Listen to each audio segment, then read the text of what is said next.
affect you. But these discussions are only possible because of the faithful support of AFR listeners just like you. That's right, AFR is entirely dependent on the generosity of those who value the station and programs such as ours.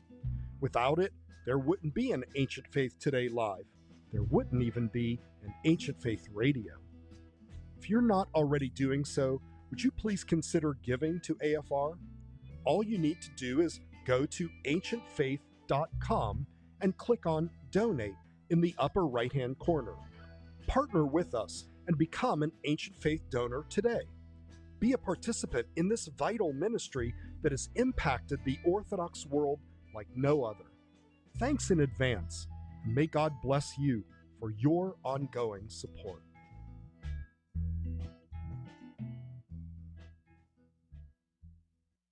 Proclaiming Christ, victor over sin and death. You're listening to Ancient Faith Radio, your Orthodox Internet radio connection.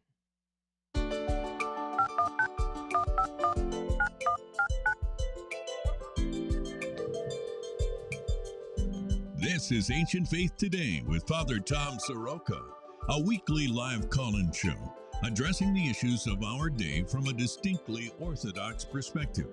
You can join the conversation by calling in at 855-237-2346. That's 855-AF-RADIO. Father Tom is the priest at St. Nicholas Orthodox Church in Pittsburgh, Pennsylvania, and welcomes guests from across the globe to discuss important topics of interest. Here's Father Tom. Welcome to Ancient Faith Today Live. This is Father Tom Soroka, and I'm so glad that you're with us this evening. We'll be taking your calls in a bit at 1-855-AF-RADIO. That's 1-855-237-2346. Matushka Trudy will be answering your calls tonight, so please make sure to turn the show volume off before you come on air. Now, to participate online, the show is being streamed live on the AFM Facebook and YouTube pages, so you can make comments right there while the video is playing. You can also send us a text message. That's probably the easiest way to message us, and actually, we already have a text message. Send it to 412-206-5012. Just pick up your phone, your smartphone, and text us, 412-206-5012. But we would love to hear from you, 1-855-AF-RADIO. So let's get started. In 2014, Tom Nichols, who was at the time a professor at the U.S. Naval War College, wrote an article called The Death of Expertise. In it, he expressed his observations that there was as he put it, a Google-fueled, Wikipedia-based, blog-sodden collapse of any division between professionals and laymen, students and teachers, knowers and wanderers. In other words, between those of any achievement in an area and those with none at all. The article was eventually expanded to become an important book, which chronicled a change in the way in which we handle and see knowledge, fueled by the ever-flattening dynamics of the internet. On the one hand, we should laud the dissemination of broad access to knowledge. It's an amazing thing. But he also notes the cost of this age of data at your fingertips. He writes, again, I like the 21st century, and I like the democratization of knowledge and the wider circle of public participation. That greater participation, however, is endangered by the utterly illogical insistence that every opinion should have equal weight. Indeed, that is, if you will, the problem with the internet. For instance, we saw it with COVID, right? Where we often half joke that everybody had become an epidemiologist, a public health advisor, and an infectious disease specialist. And we all got our degrees from the University of Google. Again, likewise, our beloved Dr. Jeannie Constantinou, she writes about this phenomenon in her outstanding book, Thinking Orthodox. She shares one of her encounters, and I believe it very much, with what she terms an armchair theologian. She writes, quote, I rarely become involved in online Orthodox discussions, but on one occasion, I saw that an Orthodox discussion site administrator had given an incorrect response to a question. I jumped in to offer clarification about the meaning of a particular theological word. The error was so significant that I believed it should be corrected. I made a quick comment about the meaning of the Greek word, anticipating a brief, polite discussion. But it was anything but that. He was completely dismissive of my explanation. And since he repeatedly insisted that he was correct, I finally explained to him that I was, in fact, an Orthodox Christian theologian, a professor with 40 years of experience and 5 degrees in theology, including a PhD. And what he was saying was a significant theological error. His response was contempt. He curtly informed me that the Orthodox Church has only 3 theologians, and I am not one of them. End quote. Now, what complicates this issue is the matter of the parish priest, and that's the seat that I sit in. I sit over a parish of people under a ruling bishop to be responsible for all the teaching that happens to my parishioners in that parish. Now, I know the internet. I'm speaking on the internet right now, and we'll talk about that in a second. But the internet knows no boundaries. And today, when inquirers to my parish come, they come having already watched dozens, maybe hundreds of videos on the internet about orthodoxy. And frankly, what the internet is always serving up to them isn't necessarily those who have the most experience, the most pastoral wisdom, or the most knowledge on an issue. The fact is, anyone with a webcam can put up a video about orthodoxy, and it shows along every other video alongside it. On the one hand, we are thankful to God for this technology. We're using it.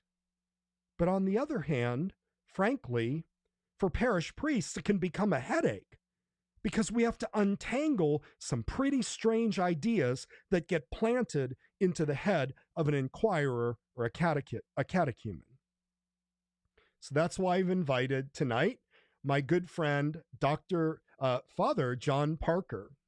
Father John is the Dean of St. Tikhon's Theological Seminary in South Canaan, Pennsylvania. He holds a master's degree of theology and a doctorate degree of ministry from St. Vladimir Seminary.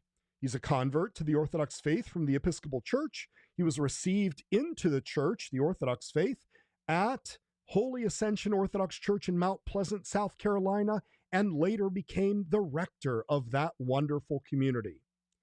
Father John is an expert in catechesis and evangelism and, of course, the formation of candidates to the priesthood. Father John Parker, welcome to Ancient Faith Today. It's a great joy to be with you, Father Thomas. Thank you so much for having me on tonight. I love you, brother, and I'm really looking forward to this because, we talked about this a long time. I know you have, we may not even agree on every single issue here, but what I'd like to do is try to sort of unpack what the quote problem is as you and I see it. And again, that may be very different. And then I'm going to propose some guidelines because, I don't know what else to do. So why don't you begin? And you and I were having a brief conversation and talk to us about how this problem of internet information possibly misleading people came to your attention and how you dealt with it. Well, Father Thomas, I have 2 stories that I might say about that. The first is the simpler of the two, and it refers to when I was the rector of Holy Ascension Orthodox Church in Mount Pleasant, which you mentioned, and we were preparing a website for that parish. And I wondered what content would we put on our website. Well, we settled on photographs of the parish and 2 documents. One document was the standard welcome from the local pastor. In those days, there was no capacity to make a little video, so you just wrote a letter with your picture. And the second I posted was an essay, and I'm sorry that I didn't get the title of it for this particular episode tonight, but I know it was written by Richard Barrett, who's a well-known Orthodox Christian singer, sings in the St. Tikhon choir here from time to time. And he wrote an essay many years ago that was published in the Antiochian Archdiocesan magazine called The Word, which was something like The Perils of Internet Orthodoxy. And it was a one or 2 page essay that just said, you could learn a lot about Orthodox Christianity on the internet. And now that you've read this essay, go to church. So that was that's my first toe in the water. I immersed my entire body in the water in 2018 on the island of Crete at the DMOPC, as it was called, the Digital Media and Orthodox Pastoral Care Conference that was hosted by Pemptusia, the media arm of Vatupedi Monastery, with whom our seminary has a growing and close relationship. And there I gave a paper. I was chosen to give a paper, and I called it Ektothito, Let It Be Published. And I argued in 2018 that it was time for a request to our hierarchs that there be an imprimatur of sorts on digital media, particularly websites, which in those days were largely speaking, if we could use the words, on the liberalization side of Orthodox Christianity and what kind of influence they could have. Now we find ourselves 4+ years later and post-COVID, where those voices, quite honestly, are almost entirely drowned out by those who are on the zealous traditionalist side of things, which at this point are equally troubling to local parish priests. So that's what I would say. Father John, so why, and I again, we're going to have an honest conversation about that. I hope so. Now, I know you know me. Yes. I am very traditionally minded. Yes. You are very traditionally minded. Why do you say that this sort of like zealousness, sometimes it's referred to as kind of rigorous. Why do you see that as a problem for parish priests? Don't we want everybody to be zealous? Well, I guess zeal and knowledge are related according to the scriptures, or ought to be. And I guess I have a growing and different perspective now that I've spent 4 years at St. Tikhon's Orthodox Theological Seminary, serving as the dean, and probably 3 to 4 days a week, morning and evening, spreading them out across the week in the monastery services, and the great amount of time that I've spent with Father Sergius, the abbot of the monastery, and just see that, zeal is absolutely critical, but the same zeal that ignites faith can burn your neighbor. And I see a lot of neighbor burning. Yeah, I think we see it on the forums too, right? We see this this kind of brutal attacks that may in fact be born out of zeal, but are kind of like uncontrolled passion, right? Where we are not compassionate to those who may be struggling, to those who may be not Orthodox, right? I think that unfortunately, and I've heard it many, many times, actually too many times, it's rather upsetting to me, but I've heard people say, I would be Orthodox, but when I saw the behavior of, and they'll just say the Orthodox online, I don't want to be Orthodox. Like, I Sure. don't want to be part of that group. Now, it's not all Orthodox. It's this kind of intense, focused, particular, and I think, what I'm going to refer to in a little bit is a kind of brand of orthodoxy. So, when I speak about orthodoxy, I want to speak about the fullness of the faith, right? But I think what is happening, and you mentioned this to me once in another conversation, that there's a kind of division coming between those who are, obviously on the very, very liberal side. And like you said, I think certainly since the OCA bishops came out with their very firm statement, thank God, making this very clear, this particular issue, which they had done again and again and again, but this time they were sort of saying it in no uncertain terms. That group has kind of really faded into the distance. But now, as you said, you have this rise. I think it's out of COVID, right? Came out of COVID, and it was fueled by anger and fueled by the insistence that the bishops were wrong and the priests were wrong and they were right.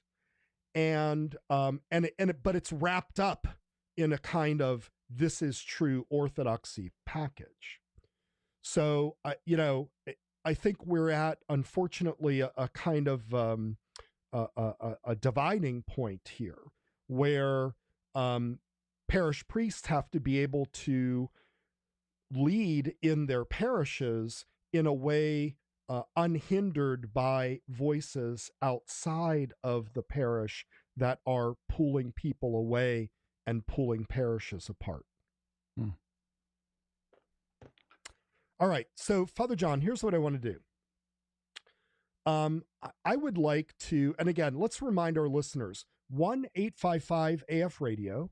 We'd love to hear from you. And again, we're having a conversation here. We are, Father John, of course, is Dean of the Seminary. I am a parish priest. Thank God, actually, I have kind of been spared this behavior from people. However, I know many priests who have not, and I know many parishes that have been divided over this. So what I would like to do, is present a kind of guidelines, and for you, Father John, to help people say, how can you trust what you are watching on the internet, right? Because short of the proposal that you made, which, let's face it, that's not going to happen, right? You wanted a kind of, it certainly hasn't happened. Well, that's for sure. Yeah, you wanted a kind of imprimatur of teachers, right? And I think this is certainly the crux of the matter. So in a way, your paper and your presentation was very prophetic, but I don't see the bishops going down that road anytime soon. I don't think they want to get into that. I don't think that they have an appetite to kind of manage in a way what people view or hear on the internet. Well, So the real challenge that I observed in those days is, even if they did, it becomes just ecclesiastical whack-a-mole. You can't possibly hire enough people to keep track of all this at this point. Yeah, I mean, at this point, it would be impossible, right? But I do think, Father, if you don't mind me just interrupting for one moment, please. I do think, though maybe it won't be a focus of our time together, I do think one critical piece in all this, while the trajectory that we'll talk about is important, how do you know who to trust? Very important questions. Traditionally it was quite simple: bishop, priest, deacon, canonical church, etc.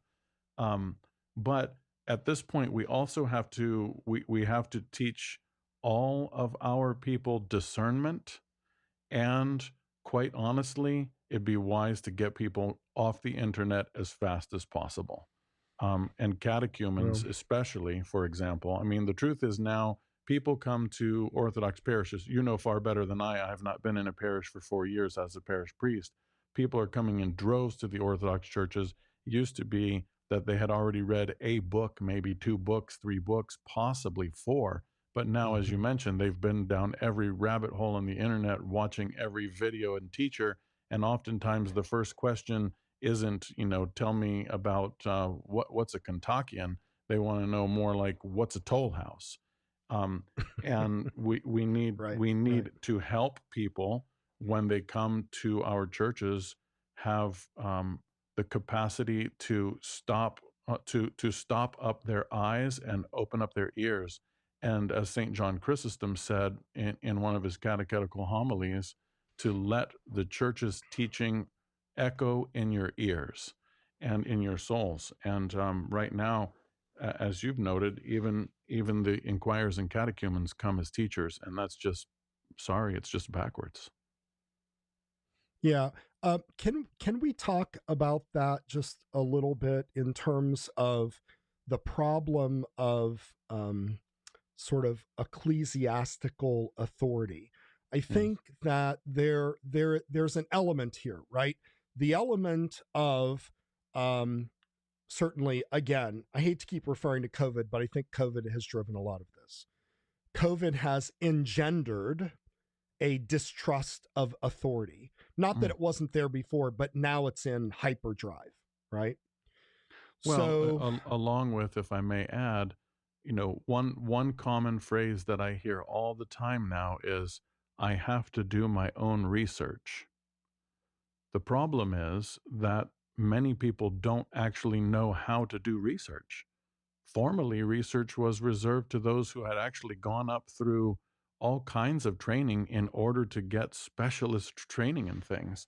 And even and like as you mentioned at the beginning of the show, many people believe that it's possible just to go on and read 6 medical journals online and be able to interpret those things.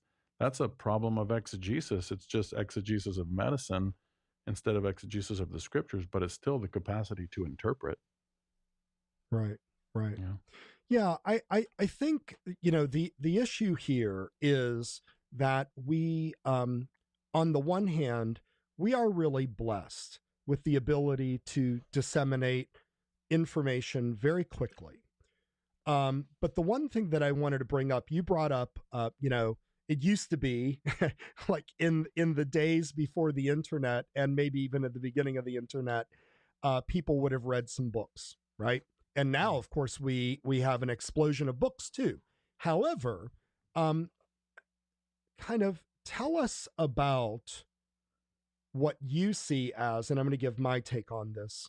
Do you see a difference between books and videos? Um, First of all, I don't watch many of these videos. I have to say that. And quite honestly, I'm at peace with that. Second, I've written down very few notes for our conversation today. But one of the questions I've written down is the video the book for those who don't read anymore? It's an important technological type question for sure. Right. And the challenge is, um, boy, how technology has changed. At some point in history, you had to have a credential that was acknowledged by some quantity of people in order to publish a book. Then came vanity presses, and you don't have to have a credential at all. You just have to have desktop publishing and a media plan. And now Mhm. you add YouTube channels, and everybody becomes an expert. In 2018, I said the unfortunate reality is that on the internet, every voice from the Patriarch of Constantinople to the least catechized inquirer is an equal voice. And so, Exactly. is video the new book? Yes, but worse. I would give just a little bit of a different interpretation. I would say Books are books and videos are videos. The problem with videos is that it is instantaneous, and you're absolutely right. Videos have replaced books in a certain sense, but the way books and videos are processed are two very different things. Oh, that's because true. And the book, the statistics are quite clear today. They say 5% of the population, 5% read books. 5%. All right. 5% of the population. And the most remarkable statistic, and one of the most advanced in terms of literacy nations in the world. Yeah. 5% of the population read books. And the way that we process information from a book is very slow.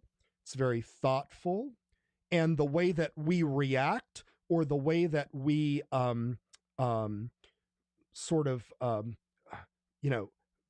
put into practice what we are learning from a book is very different from, and I think this is really key here, it's very different from a video. Because in a video, I'm watching somebody, and there's also sort of this phenomenon today of like long form videos. And I'm not talking like 2 hours, I'm talking like 4, 5, 6, 8 hours, where it's just going on and on and on and on. And really probably Forgive me, Father. Are there people who watch those for hours at an end? Well, I'll show you the statistics after the show. I mean, you can look at the statistics and see how many views there are. The point is, I don't want to get off the point. The point here is the video, the way that it engenders understanding is much different, because the information in the video is much different. The way something is presented in a book, it's much richer. It's more for contemplation. It's more for thoughtfulness. And a video is just like chatter. Often it's just so much chatter. And the problem is that the action is happening from the videos and not the books. Now, videos are not the problem, because we can have thoughtful videos. But I would submit that a lot of what is going on in the Orthodox faith, and in terms of information, I certainly don't want to call it catechetical, but it's just information. Information, like how many more videos and discussions and conversations and debates could there be about the filioque? Like, if I want to see another one on the filioque, I like want to throw up, because it's just like, this is truly like now the era of the armchair theologian discussing the filioque, when in fact they'll resolve nothing. I'd like to add or interject a thing or two, Father Tom, if I may. First, I'd like to make, again, it's sort of first thing I'd like to say is a video, let's state it bluntly, is neutral. Just like the internet is neutral. It can be used for good, it can be used for ill, it can be used to distract, it can be used to focus. It depends on the user in some form or fashion, and the person who's providing the content. But to take a half a step back, I'd like to make just a radical point. When I was working on my project for my Doctor of Ministry, which I did in catechesis, as you mentioned, I proposed, after reading most of the catechisms, major catechisms from the first century Didache all the way to the present day, and everything in between, that in starting in my parish, though I was sent to St. Tikhon's before I could put it into practice, that there should be no more reading of books for catechumens, period. None, not one. Wow. Not the Orthodox Church by Metropolitan Cullis, not the Orthodox Way, not the Rainbow Series, none of it. Not the Way of the Pilgrim, throw it all out. And the only books that should be read are Matthew, Mark, Luke, John, Acts, Genesis, Isaiah, Proverbs, and the Psalms, and that's it. Mostly because Okay. people are completely disconnected from the scriptures at this point. And second, because those are the books that are going to be the font of our life, both the Gospels and the book of Acts for the living out of the Christian life, and Genesis, Proverbs, Isaiah, as the essentially, the Lenten Gospels, let's put it that way. At least Isaiah is called the fifth Gospel. But more importantly was a change from information giving. The way I put it in my project was I was trying to make Masters of Divinity students out of the catechumens. Now, quite honestly, the catechumens are coming as Masters of Divinity students because they read all that stuff already. They don't need the priest to say it. The problem is that we don't need Masters of Divinity students in Christianity. We need divinized students of the Master. And so in my catechetical approach that I was trying to study and learn and change, my desire was to exchange information for being in formation and helping the catechumens, along with myself, remember that the Lord himself didn't go study up and memorize all kinds of things. He wrapped a towel around his waist and started washing people's feet. He called us to move from the first position to the last. He called us to be servants of all.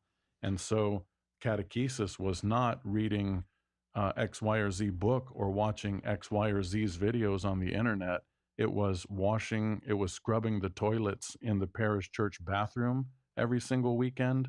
It was waiting on the tables at coffee hour and going last to get your own food. It was and all the while kind of reciting to yourself, "Oh Lord, I love the beauty of thy house and the place where thy glory dwells," that beautiful psalm that the priest prays when he's entering into the altar for the first time at a liturgy. And lastly, tending to the oil in the lamps that are in the nave of the church, all the while remembering that awesome in the technical sense and terrible in the technical sense parable that we would hear at the beginning of Holy Week about the virgins and the lamps. And so while trimming the wicks and filling the oil lamps, we can constantly remember, what's the oil of my life? And according to the church fathers, the oil of one's life is mercy and almsgiving. So we need to, forgive me, get off the computer and go meet a person and help somebody. Right. That's kind of where I am right now. Sorry. No, I think you're absolutely right. But, that is a gargantuan task. For, it would be like somebody saying, and don't use your phone. We have a problem in our society, and we are sort of fully integrated into the internet. So let's do this, Father John. Fair enough, Father Thomas. But please, I'm sorry, I want to interject one more time, and I don't want to keep us off the topic either. But one terrible problem that we face is internet pornography, and at some point in time, we have to ask a person who is addicted to internet pornography, largely speaking on the phone and no longer on a laptop or personal computer because it's more private. If you value your soul, will you give up your phone? And so if we broaden that question, especially when it comes to parishioners and catechumens particularly are my interest, parishioners in general, if you value your soul, are you willing to go meet another human being and do some service instead of watching, 8 hours worth of video marathons when people are arguing about the filioque? Because in the Last Judgment sermon, about which reading we hear on the last Sunday as we begin Great Lent, there is no judgment on the filioque when we stand before Jesus. And I know that will come as some kind of scandal for people to hear, but there is not a theology. There's not a theology test when we stand before Jesus. Go read the gospel and see what it says. End of tirade. And now back to our program. You're right. You're right. All right. On that note, we're going to take a quick break. When we come back, we're going to talk about some guidelines. You're listening to Ancient Faith Today. Father John Parker is with us. We're talking about how can you trust your teachers on the internet. We will be right back. Father Tom will be back in a moment. In the meantime, the lines are open at 855-237-2346. Don't go away.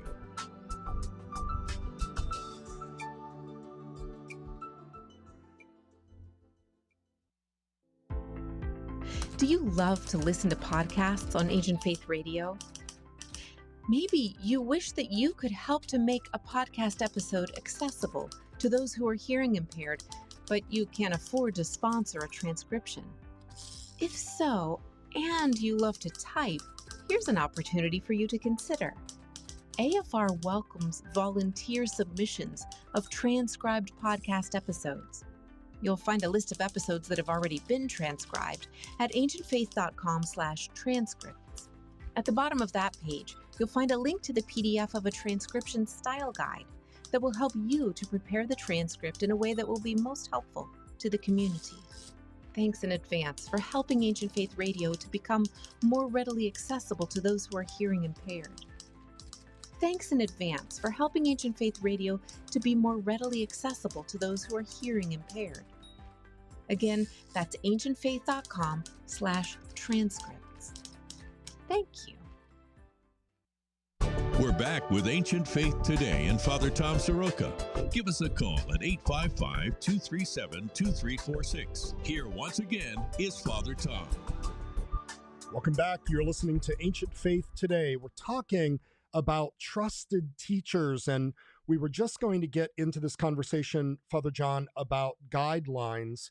And, you know, again, before we sort of get into these, I want to reiterate, I am thankful if we have a lot of resources, as long as they are good resources, right? The problem as a parish priest isn't that there are a lot of resources. It's what they're learning in the resources that I may have to undo. And I'm speaking as a deeply conservative, deeply traditional priest. Right. And yet, when I have people come to my door, I'm like, I have to say, no, that's not right. Or no, that's not the Orthodox teaching. And so that's a problem. And therefore, I think some guidelines for anyone are in order. So let's talk about these, Father John. So I have some proposals here. The first one would be that this teacher presents the fullness of the Orthodox faith, noting nuances in church teaching where appropriate, but not simply a brand of orthodoxy or a kind of version of orthodoxy, as you were speaking before, like liberal or rigorous or whatever, but rather presents the fullness of the Orthodox faith. What say you about that? Well, who could argue with that, Father Tom? I guess the point that I'm trying to come back to over and over again, and I suggest to you and to those who are listening that this comes from a significant, deep argument with myself. I remember well the zeal of becoming an Orthodox Christian. I remember the zeal of discovering all the things that I had missed and didn't even know that I had missed because I didn't have a category to suggest it. I remember wanting to share that with everyone who would listen and all the people who wouldn't listen. I remember all those things. And I remembered wanting to teach all of that as quickly as possible, and yet I didn't have very much thought for the needs of my neighbor. So the fullness of the faith, absolutely. Maybe we could nuance that by saying that once that an Orthodox Christian or a catechumen inquirer, someone coming to the faith, needs to know the basics of our Christian faith, and then should spend the rest of his or her life applying it. Our Lord said something about knowing his commandments in order to do them. The prayer before the gospel, illumine our hearts, O Master, describes the same thing, that we would do what we hear. So maybe that's the point. Very good. Sorry, you go ahead. So here's another one, and you know, unfortunately, this may be the most controversial guideline of all. That the teacher be under the direct authority of a ruling bishop, and that they have a specific blessing by their ruling bishop to teach others the Orthodox faith. Well, it's surprising that it would be controversial. It seems like it would be normative. I teach evangelism. Why is it normative? What help us understand why this is so normative? Well, in other words, let's put it in practical terms. Go ahead. First, there seem to be, let's say on the internet, there could be at least two kinds of teachers in the Orthodox tradition. One are clergy teachers. So we have occasionally there's a bishop who's making such videos, but not often. Usually it's priests, sometimes deacons, and then otherwise lay people. I think it's important to remember that according to the scriptures, we ought to be careful who is a teacher, and each of us who is a teacher should do so with fear and trembling. I always have Father Hopko's words in my mind, who always when teaching said, "But Father John, I could be wrong." So maybe one thing we ought to put in these lists of things is, does the teacher acknowledge that he could be wrong? That's what I was saying in the and again, I'm sort of trying to flesh these out, but that's what I was saying in the first point. In other words, when you're presenting the Orthodox faith, you have to note that there are nuances, there are disagreements, there are fathers who disagree with one another. It's just a fact, right? Yeah. I mean, and to make it sound like, the most obscure teaching that one, elder somewhere said in 1927 is, the fullness of the Orthodox faith is a kind of, it's misleading and it's untrue. Let's come back to an historical point, which I think is an interesting one. I'm afraid I don't know a whole lot about it, but I saw a chart one time, and that's pretty interesting. There's a tiny little book. It's orange or peach in color. It's called Russian Orthodox Missions. It's published or authored by a man named Smirnov. I don't think it's the vodka man. And it narrates the rise and successes and failures, for that matter, of the Russian missions in the 19th century and early 20th century. And in the back, there's an amazing set of charts, really, really amazing. For example, that count every single baptized person in every single year for 30 years in every single Russian mission around the world. I'm thinking of St. Nikolai of Japan. First year, yes. 0. Second year, 0. Third year, 0. Fourth year, 0. Fifth year, 0. Sixth, seventh, eighth, ninth, 10th, 0, 0, 0, 0. Finally got 1. And then all of a sudden it's like a 900 in a year and 900 and 900. The man was an incredibly patient man. In any event, there's also a category in those charts that says the number of lay catechists. So, in places when you could hardly get to a village, they instructed people to be catechists, and those catechists had a formal title, they had formal training, and they were appointed to do what they were doing. They were not self-appointed teachers. So, at least in the history of the Russian missions, there's actually a person called a catechist, and he was blessed to do so either by the bishop or by his delegate, the priest. Indeed. And I would never suggest that lay people shouldn't teach. I taught as a lay person. I have lay teachers in my parish. And so, we acknowledge that. There was a message that came in on YouTube, and it says, it's from Operation Fatherhood. It says, everyone has an opinion nowadays, so we all have to be careful who was listened to or what we accept is acceptable information to take in as knowledge. I agree wholeheartedly. Sure. All right. So we said two things here. Number one, presents the fullness of the faith, noting nuances in the church, nuances in church teaching. You talked about, applying them and so forth. And then next, under the direct authority of a ruling bishop, and as a specific blessing by their ruling bishop to teach others the Orthodox faith. I can't overemphasize that one. That's the most important thing. And the reason why it's important is because the church has order. The bishops, their primary function, the bishop, is to teach. They are the teachers par excellence. They are the ones who rightly divide the word of truth. Right. Yes. Exactly. And so our teaching authority comes from the bishop, not any other bishop, not any old bishop, not some retired bishop, not some, auxiliary bishop. It has to be a diocesan ruling bishop. All right.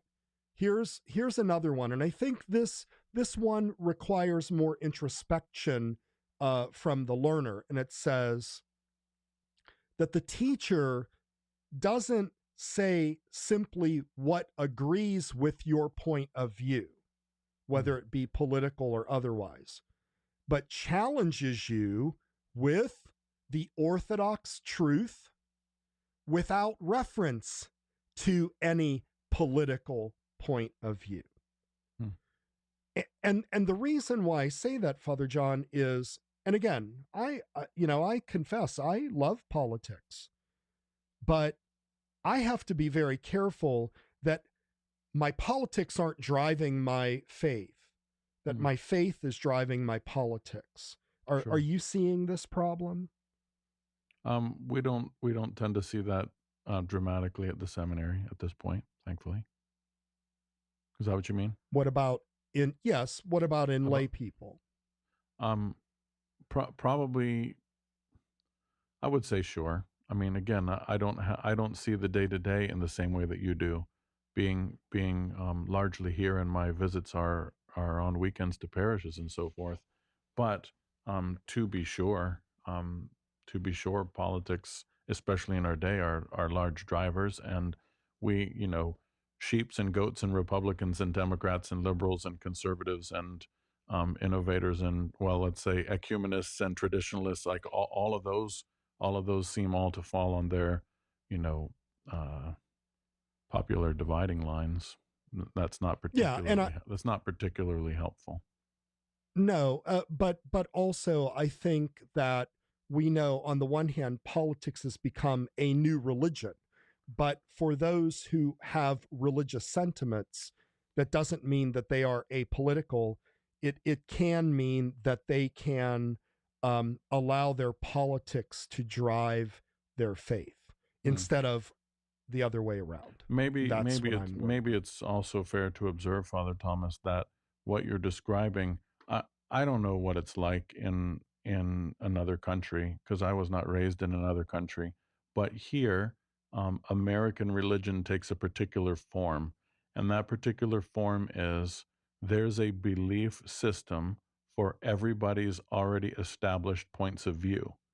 And if you and right now it's personalizable all the way down to, what color check mark you want on the left and what you want on the right of your Nike tennis shoe. Same thing religiously. And so, largely speaking, people are going to line, when they're thinking about faith, they're going to a place that already affirms what they believe. And, we thank God for those people who have found other kinds of Christianity wanting. But at the end of the day, we are not Orthodox Christians because we believe in X or Y political theory. We're Orthodox Christians because this is what Jesus taught, and it's how he taught us. Absolutely. But we forget that, because politics has become sort of a consuming fire to us, unfortunately. All right. Here's another guide. And again, I have a text that came in, and we're going to talk about this. Respects the role of the parish priest as the most important person in their spiritual development, and their learning directs people to their parish and the parish as the center of church life and not away from the parish. So, in other words, the teacher in teaching on the internet says, look, I'm giving you all this information, but number one, and by the way, we just heard John and Tanya Maddox. I learned this from John Maddox. John Maddox, from the very beginning of Ancient Faith, he used to say, people have to understand, number one, that when we're asking for financial support your parish first. And then if God wills, support Ancient Faith. All right. But he saw that very early on, how important the parish is. And then he said, everything that's on Ancient Faith, the books, the blogs, the podcasts, they are meant to support your faith as lived out in the parish, not to replace it. And I think what's happening here, Father John, again, tell me your thoughts, is that some voices on the internet are saying, don't listen to your parish priest. Don't even go to that parish. That parish is not, it's not liberal enough. It's not strict enough. It's not based enough. Don't go to that priest. Don't go to that parish. Don't go to that jurisdiction. Go to this, right? Because the orthodoxy that I'm teaching you is right, and your priest and your parish is wrong. What do you think? Well, I have a hard time disagreeing with you, except that I could see myself saying those certain things under certain circumstances. You know what I mean? So I guess it depends on who we are telling these things to. That's why in the beginning, when I was talking about catechumens and catechesis, I think it's so important to help those folks in their formation get off of the internet and listen to local teaching, and presumably because you as the local Orthodox priest, and were I serving in a parish as a local Orthodox priest, serving under the authority of the bishop, who presumably is rightly dividing the word of truth and making sure that you and I are not straying outside, coloring outside the lines, or going out into the ditches, so to speak, that meaning off the road, off the way. And I don't know, that's how I feel about those things. At the end of the day, however, I also think about Father Peter Gilchrist. I mean, talk about Ancient Faith. He was like the founder of Conciliar Press and the whole movement that became Ancient Faith. And it was in the parachurch movement that it dawned on him that they were converting people to Jesus generically, but to no local church specifically. And it's what brought 4,000 or 5,000 evangelical people to Orthodox Christianity. Now, ironically enough, we're moving in an esoteric direction, perhaps, where all of that's governed by the internet. I haven't heard this in any of the recent movements, but some of it makes me wonder, are we moving in a direction again like those radical Greek Old Calendarist churches who said, there are only 3 of our parishes in the whole United States, and if you don't live near us, then you must sign in online and watch our services and ours alone? I mean, is that what it's going to come to? I wonder myself. All right, here's another guideline. The teacher does not create false categories to frame Orthodox practice and understanding. So in this case, Father John, what I'm speaking of, and I hear it a lot, is this idea, and I see people obsessed with it, and that is akrivia, or strictness, versus economia. Now, this is not a traditional categorization. It came from St. Nicodemus in the Rudder, but before that, it was not something that really existed. So what do you think about the idea of a teacher basically framing orthodoxy as everything that we do is either strict or it's a relaxation. And the strict is better. Well, we do have those categories at this point, but I put it in these terms. Again, I refer to catechumens and catechesis and the role of the parish priest vis-a-vis the bishop. And I will also preface by saying that I fear that we as priests do not conform to what the teaching of our broader church is. That is, the Orthodox Church in America has written standards, for example, on how to receive converts into the church. They are very clear and explicit. They name different groups and where they came from, and we are given those lists in order to receive people a certain way. So some people are received by baptism, and some people are received by chrismation. So when a catechumen would come to me, I had this happen many times where a catechumen would say, "Father, I want to be baptized. I've watched A, B, and C video. I've listened to A, B, and C lecture. I'm really convinced that my baptism was invalid," or something like that.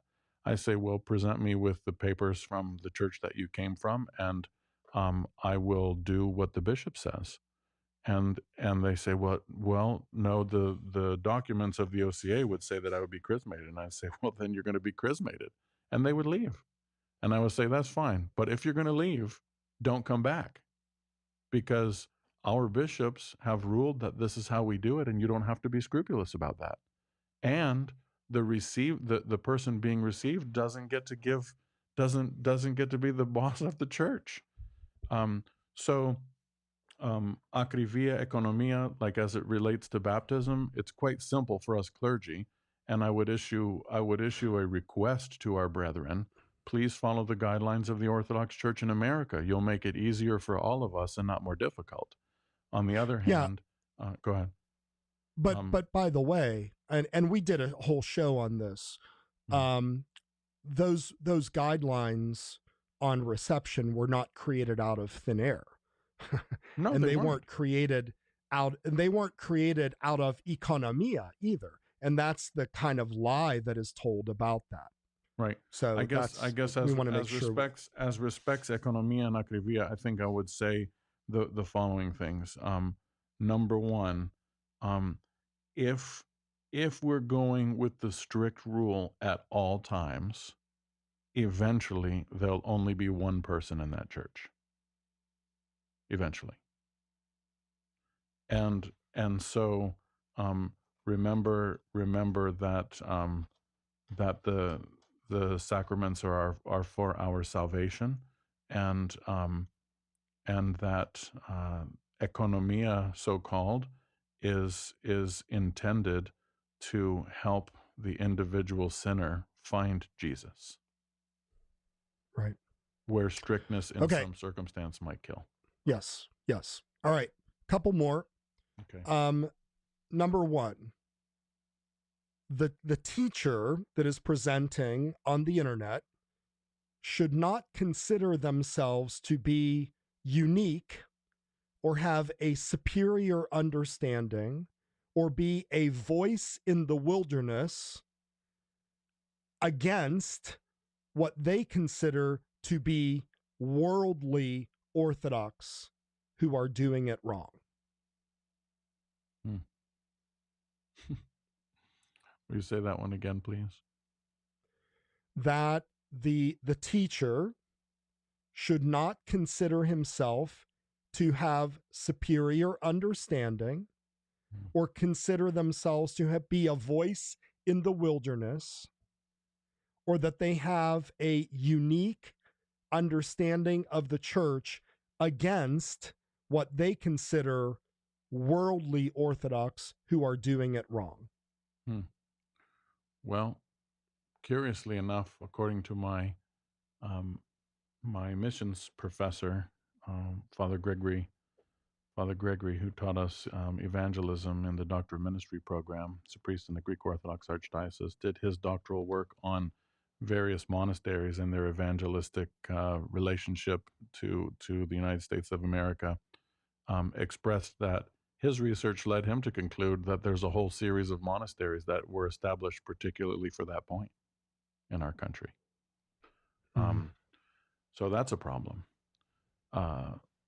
I guess at the end of the day, um, orthodoxy and orthopraxy are critical. I mean, we're Orthodox Christians. You by baptism and through a line of people who were faithful Orthodox Christians for generations. I through chrismation, conversion and chrismation, and so forth. And we learn the way of orthodoxy, and we try to put that orthodoxy into practice. Um, shouldn't a teacher at all times be trying to point to the good? I mean, at the end of the day, even what does the word philokalia mean? The love of the good. And isn't one of the chief ways of orthodoxy um, to point the way to people to the good, which isn't good by attribution, but is good by nature, who God Himself. Right, right. All right, last two. The teacher should demonstrate stability and permanence in where and how he ministers. In other words, this teacher should not have a history of eluding territories, hopping jurisdictions, eluding bishops, etc., but should demonstrate obedience and permanence in their ministry. Well, I'm certainly reminded of one of the sayings of Saint Anthony the Great, who was asked, "What must I do to be saved?" And he said, "Whatever you do, do it according to the Scriptures. Wherever you are, always have God before you, and wherever you happen to be, don't quickly leave that place." I mean, that sense of permanence and stability is extremely important in the history of our Orthodox Christian tradition. Um, and and it's always a challenge when someone comes as an inquirer to an Orthodox parish and has been already a member, not just visited on one Sunday, but has been a member of like 5, 6, 7 different churches or religions. Um, that's a sign to be cautious. It doesn't mean that that person can't become an Orthodox Christian. It doesn't mean that that person won't settle down, but one has to say, whoa, like, why the hopping all over the place? And thank God they've come to the end of the line, meaning the Orthodox Christian faith, after which there's no stop on the train. But your point is well taken that bouncing here and there, it certainly can say something, for sure. That's not helpful. All right, here's the last guideline. That the teacher should seek to produce fruit and growth in the hearer, and that they should seek to promote unity in the body of Christ, in the church, and not separation from some Orthodox among other Orthodox. In other words, that there is a more unique type of orthodoxy that is more special than just regular orthodoxy. I guess what's so hard, Father Thomas, when I hear you say these things out loud, I reread my paper that I gave in 2018. I reread it tonight in preparation for our discussion together, and one could easily make the argument that I was not promoting fruit and growth, and that I was not promoting unity and harmony among the brethren, because in that paper I specifically named 2 or 3 or 4 websites and their authors who in my view, and I think in the broader view of Orthodox Christianity, are leading people off the path of orthodoxy. So I guess one of the real challenges that we face is when we as teachers are finding people straying, what do we do about that? And unfortunately, the margins of orthodoxy have gotten, on the one hand, far broader, which is a little dangerous, and far narrower, which is also dangerous. But to promote fruit and growth, absolutely essential. But I guess in a longer conversation, perhaps we could have some other time. Maybe we could talk about what is fruit and what is growth, because in my increasingly convinced view, to be able to I don't know, quote chapter, verse, year, canon, whatever about this or that heretic is not fruitful, and it is not spiritual growth. It is simply Right. a precision in information, and it doesn't change. It doesn't Right. show our neighbor love. Yeah, it's kind of orthodoxy as war games, and it's not helpful at all, and I don't think Yeah. God honors it. All right, Father John. So thank you very much. Tell us some good things that are happening at St. Tikhon's before we wrap up tonight. What's going on? Oh, thank you for asking that, Father Thomas. There's just a genuine, beautiful metamorphosis happening at St. Tikhon's Seminary and St. Tikhon's Monastery.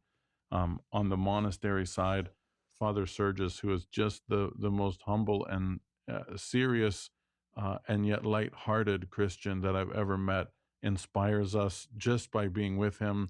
In addition to all that, through the generosity of many, many people, the buildings and grounds of the monastery are under complete transformation. It is so beautiful. You got to come and see.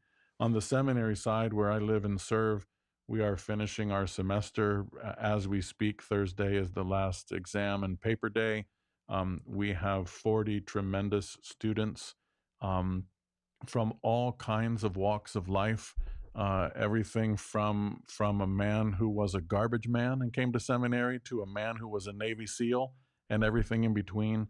And they have given Wow. up everything to serve Jesus and hopefully to become priests in the one holy Catholic and Apostolic Church.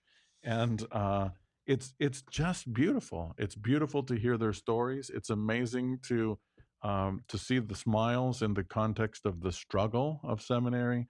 But so I would say amazing students, a beautiful end to a beautiful semester, and likewise a rejuvenation here, a renovation of the seminary buildings and grounds. For example, today the chapel ceiling was painted a deep blue, and tomorrow gilded stars will be put on the seminary's chapel ceiling, in addition to other renovations in the chapel. We're building a beautiful shrine to Saint Nikolai Velimirovich, who taught here and was the rector. He reposed here in 1955, and what once was his office and his home, really his cell, then became a professor's office, and we've taken it out of the rota now, and it's basically like a little church that's 8 by 10 feet.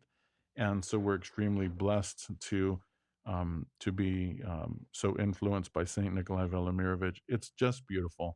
So I invite you, come on over. I invite everybody who's listening, come on over.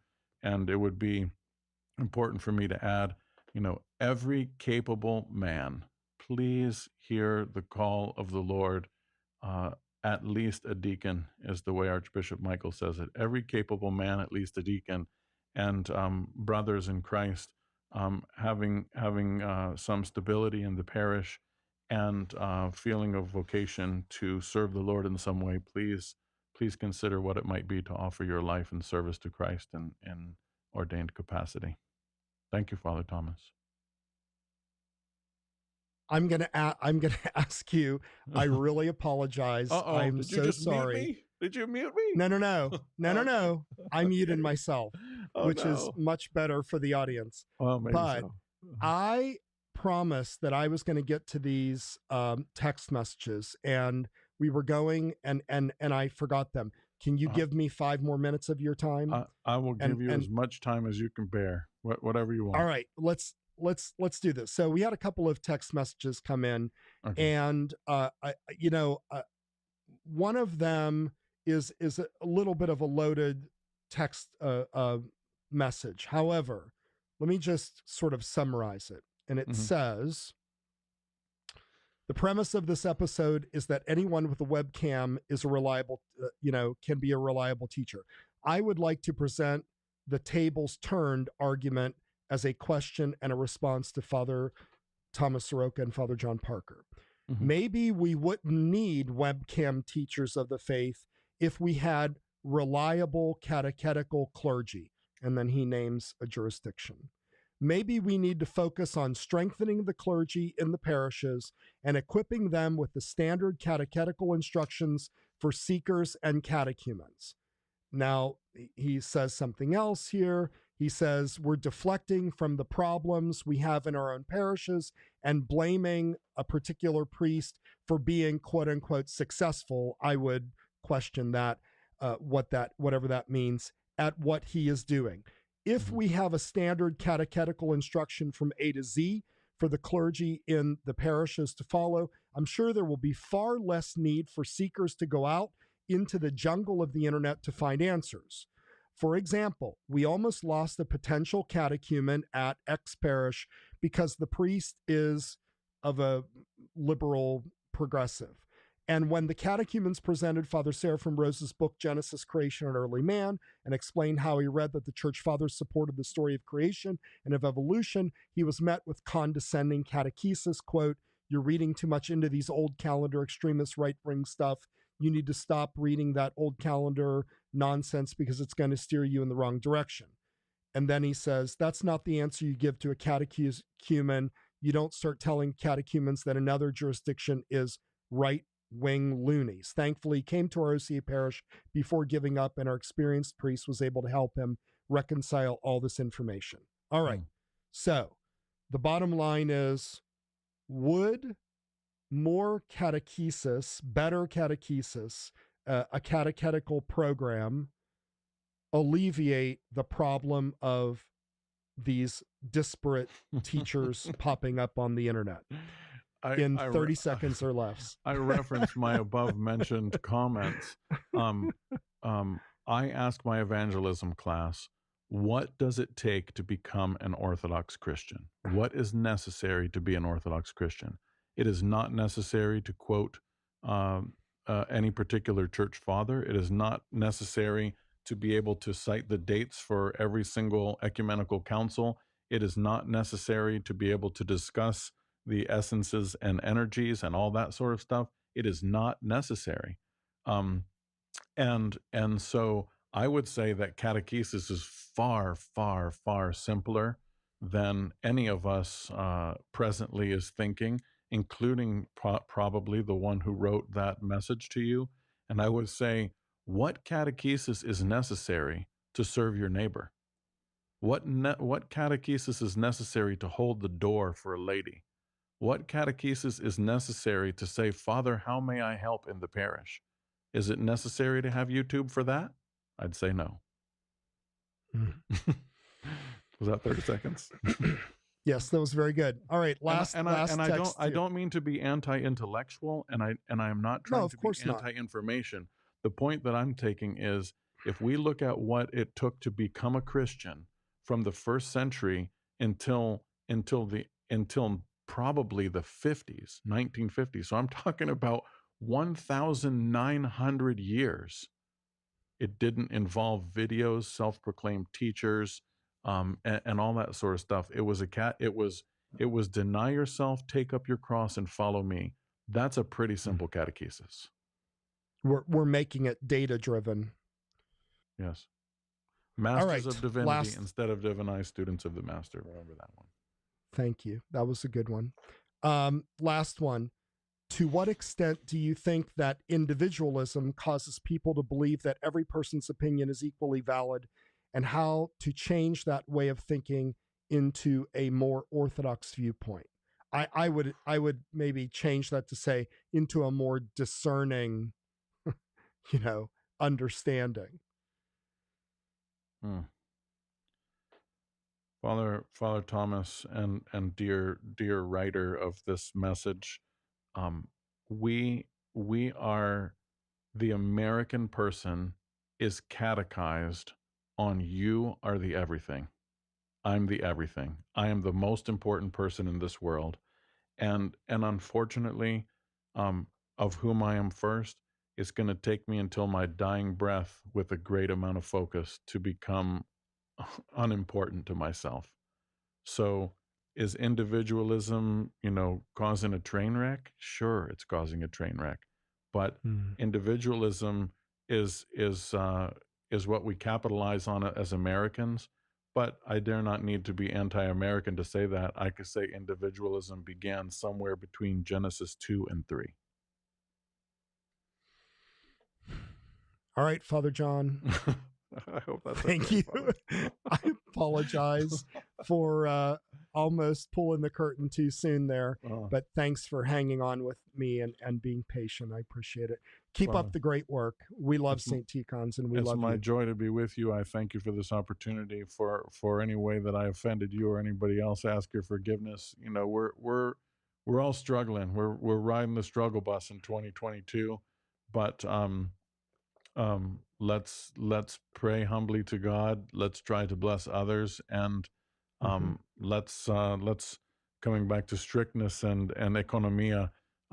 Wouldn't it be beautiful if we abided by the Christian and biblical principle that says, let me be akrivia, let me be strict with myself, and let me be economia, let me be generous with others. Amen.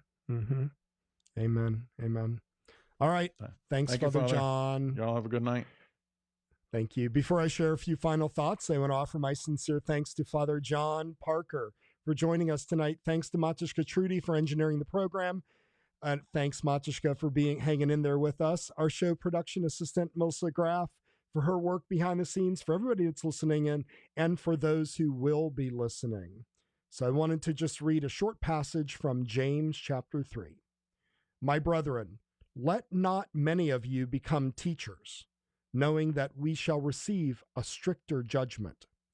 For we all stumble in many things.